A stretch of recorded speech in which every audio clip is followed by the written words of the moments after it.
Okay, we've got this loosened up all the way now, and you just want to simply pull it out and drain all the oil out, which I've done most of it, and cycle it up and down to get all the old oil out, which I'm not going to do it a whole lot because this is a fresh build. I'm just rebuilding it basically to show you.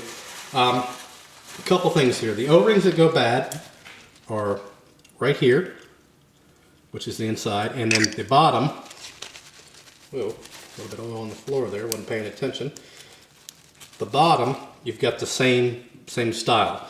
Now to get this one on the bottom off, you can just unscrew it here, get to it, but the problem you're going to have is getting over this, and at the top getting over this. Well, the work around that is, I'm not going to take this apart, but in order to change these O-rings, this is I believe an 8 or 10 millimeter nut. You want to take that off, and this whole assembly comes out. And then this allows you to totally take this off and to take the actual cylinder off the shaft there, and that way you can get to the bottom one as well.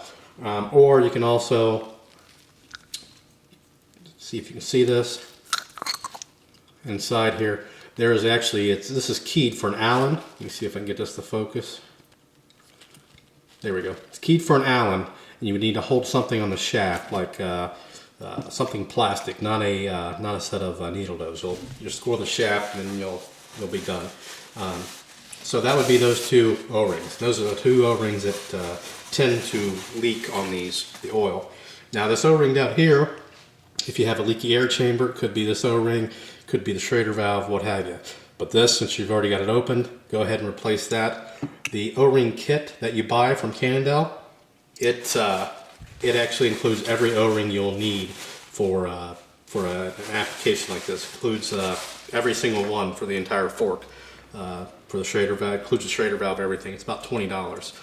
So once you've got all the oil drained out, and if you've replaced your O-rings, or if you're not, you're just putting a thicker oil in or what have you, we're going to go ahead and add some oil. 7.5 weight Yamalube. I think 5 is probably close to the factory, and you want to fill it up basically to the threads. I filled it up a little bit high, and I'll show you why here. Because you want to cycle this many times, and you'll feel it change. See how we've got air in there? Well, we've got to get all that air out, because otherwise this fork is going to perform horribly. So we're going to go ahead and keep on cycling this. And you can see the oil's now disappeared because it's went into the chamber there. So we'll go ahead and add some more oil. About right to the inside threads in there. You'll see some threads on the inside of it, which probably I'm not picking up on camera. You can see our air is a little bit less air. I'm going to keep on doing this until we get rid of all that air. Pour some more oil in here.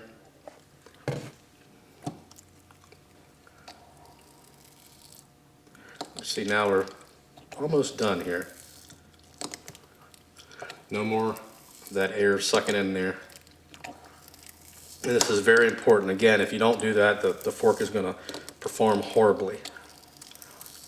So we got that in there. I don't know if you can see if we can get this to focus. Put my dirty finger up here, see if it'll focus on that. You can see the oil in there. And we're going to add just a touch more, not too much, and we'll probably still get some spillage. Just a little bit more. I'm going to go ahead and cycle it a couple more times just to be safe.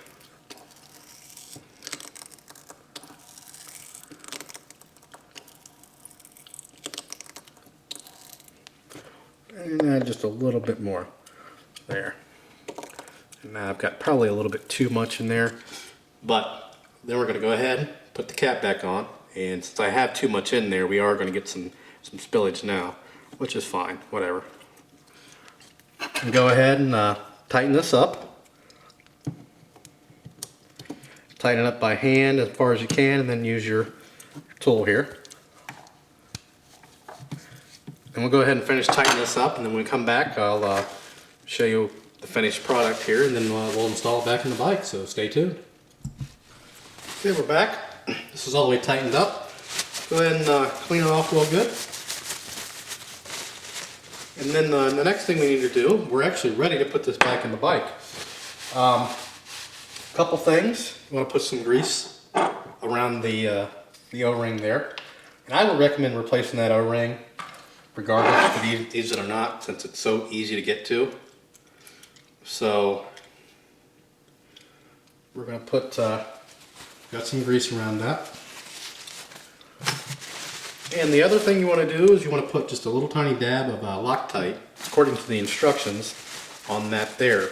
But I'm actually not going to put it on there. Well, I may put a little bit. I'm going to put a little tiny dab. The chances of that coming loose for the style of riding I do are pretty slim, but I guess better to be safe than sorry. It's just so hard to get out, and that's the reason why it's been hard to get out both times, because it did have Loctite. Just putting a little smudge on there, just on one side. So this is prepared.